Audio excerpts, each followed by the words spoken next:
Getting rejected by a friend hurts just as much as a breakup, not metaphorically, literally. Your heart can literally beat outside your body, and here's the proof. Most people assume your brain controls your heartbeat, but that's actually wrong. Your heart has its own built-in electrical system. It generates its own signals, completely independent of your brain. It's called the sinoatrial node, basically the heart's natural pacemaker. This tiny cluster of cells fires electrical impulses that tell your heart muscles when to squeeze. No brain required. And here's where it gets wild. Scientists have actually kept isolated hearts beating in labs outside a living body. By supplying them with oxygenated fluid and the right conditions, the heart just keeps going. This is actually how heart transplants work in real life. Donor hearts are kept viable outside the body during transport, sometimes for several hours, before being placed into a new patient. And get this, researchers have developed devices called perfusion machines that literally pump warm, oxygenated blood through a donor heart while it sits in a box. You can watch the heart beating outside a body. That's real. So the heart isn't just a pump, it's its own self-contained electrical engine. Cut it off from everything, give it oxygen and the right environment, and it will keep doing its job like nothing happened. The human body is honestly more bizarre than most science fiction. Your heart doesn't need you to keep beating, it just needs the right fuel. So here's my question for you.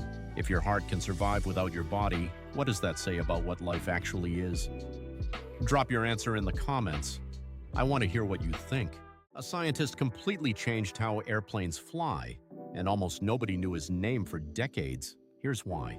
High above the Earth, there are massive rivers of wind screaming across the sky at hundreds of miles per hour. We call them jet streams. They're invisible, they're enormous, and they shape every single long-distance flight you've ever taken. A Japanese meteorologist named Wasaburo Uishi discovered jet streams in the 1920s. He spent years launching weather balloons above Mount Fuji, carefully tracking these powerful high-altitude winds. But here's where it gets crazy. He published all of his findings in Esperanto, not Japanese, not English, Esperanto. An artificial language almost nobody in the scientific world was actually reading. Western scientists had no idea his research existed. So jet streams were essentially rediscovered years later by other researchers who had zero knowledge of his work. Today, airlines use jet streams to cut flight times and save enormous amounts of fuel. A flight from New York to London can be nearly an hour shorter when pilots ride the jet stream east. That saves airlines millions every single year. One man saw it all first. He had the data, he had the proof, but because of a language choice, history nearly erased him completely. The lesson? It doesn't matter how brilliant your discovery is. If nobody can read it, nobody will believe it. Follow for more forgotten history that actually changed the world. She mapped the entire ocean floor, one of the most important scientific achievements in history. And when she shared her findings, a colleague literally called it girl talk. In the mid-20th century, Marie Tharp was a geologist and cartographer working at Columbia University. Back then, women weren't even allowed on the research ships, so she stayed on land and analyzed the data others brought back. Using sonar data and pure mathematical skill, she started drawing what the ocean floor actually looked like. And what she found was stunning, a massive rift valley running down the middle of the Atlantic Ocean. That rift valley was direct physical evidence that the ocean floor was spreading apart, which meant the continents really were drifting. The theory of continental drift, which had been dismissed for decades, was real. But when she showed her findings to her own research partner, he told her it was girl talk and refused to believe her. He made her redo the work twice. And both times the rift valley was still there. Eventually, even he came around. Their ocean floor map became one of the most recognized scientific illustrations ever created.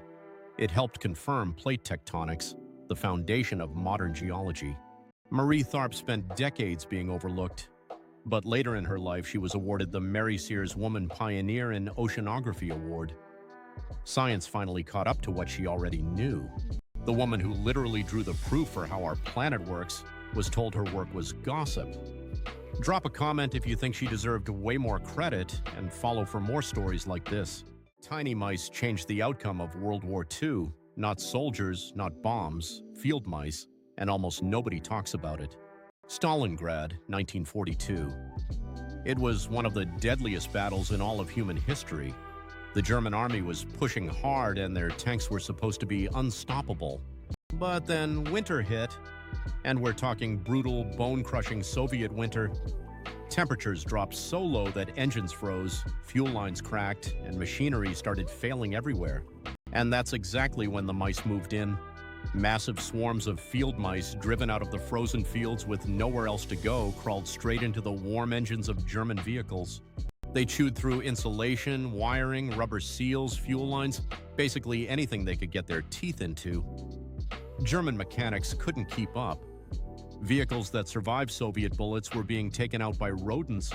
German war records and historical accounts document soldiers reporting widespread animal damage to their equipment during the Stalingrad campaign.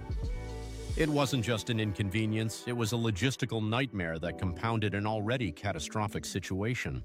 Stalingrad became the turning point of the entire war on the Eastern Front. Germany never truly recovered after that defeat. And while historians focus on strategy and generals, the mice quietly did their part. So here's the wild thing. Nature itself may have helped decide the most destructive war in human history. No one planned it, no one ordered it. A bunch of freezing mice just needed somewhere warm. Does that change how you think about history? Drop your take in the comments. I genuinely want to know. A guy almost donated this old blanket to Goodwill. It was sitting in his closet for years. He had no idea what it was. It sold for $1.5 million. This wasn't just any blanket. It had been passed down through the family for generations. Nobody thought twice about it. It just sat there collecting dust, totally forgotten. Turns out it was a Navajo blanket, hand-woven in the 1800s. And not just any Navajo blanket. It was an extremely rare chief's blanket, one of the oldest and most valuable ever documented. The family had kept it folded up like it was nothing, no display case, no protection, just shoved in a closet between winter coats and old shoe boxes. That's wild to think about. Someone eventually suggested taking it to an appraiser, kind of like those antiques roadshow moments. The expert took one look and immediately knew this was something extraordinary. These first-phase Navajo chief's blankets are incredibly rare because so few survived in good condition. Museums actively hunt for them. Collectors will pay almost anything to own one, and this guy had one in his closet. It went to auction. Bidding went absolutely insane. It hammered down at $1.5 million, making it one of the most expensive Native American textiles ever sold at auction. So here's the thing that keeps me up at night. How many people have something priceless sitting in their attic or closet right now and have absolutely no idea? Could be a blanket, could be a painting, could be literally anything. What's the most interesting old thing you've found in your house, and did you ever bother to get it checked out? A man in Kenya is single-handedly saving wildlife, completely alone. No government funding, no nonprofit backing, just one guy in a truck. Kenya has been hit by some of the worst droughts in decades. Watering holes completely dry up. And when that happens, animals don't just struggle, they die within days.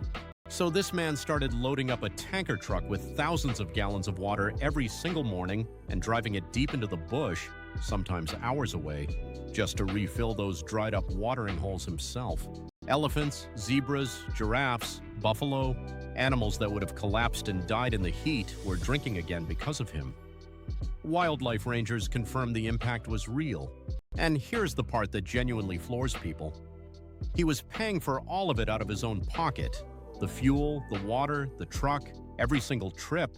Nobody was reimbursing him a cent. When his story went viral online, people around the world were stunned. Donations poured in. Conservation organizations finally reached out. But for years before any of that, he just quietly showed up every single day. When asked why he kept going, he said something simple. He grew up watching these animals. He could not just stand there and watch them disappear. That was it. No grand speech, just love for the land he was raised on. This man did more for wildlife conservation than most organizations with million-dollar budgets, armed with nothing but a truck and a reason to care. So here's what I want to know. Should people like this be household names, or does the world just not care unless it goes viral? Tell me what you think in the comments. Getting rejected by a friend hurts just as much as a breakup, not metaphorically, literally. And science just backed that up. Here's the thing most people don't realize. Your brain doesn't actually separate social pain from physical pain. They run through the same neural pathways. Researchers found that social rejection, whether from a romantic partner or a close friend, activates the same regions in your brain as physical pain.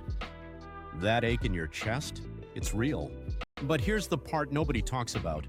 We've built this entire culture around healing from breakups. The playlist, the ice cream, the therapy. But when a friendship ends, you're just supposed to move on. And it's actually worse in one specific way. Romantic rejection usually comes with some kind of conversation. Friend rejection, it's mostly silence, slow fades, unanswered texts, no explanation at all. Studies in social neuroscience show that the need to belong is one of the most fundamental human drives. Losing a close friendship literally threatens that need at a biological level. So if you've been grieving a lost friendship and feeling embarrassed about it, stop. Your feelings are completely valid. You're not being dramatic, you're being human.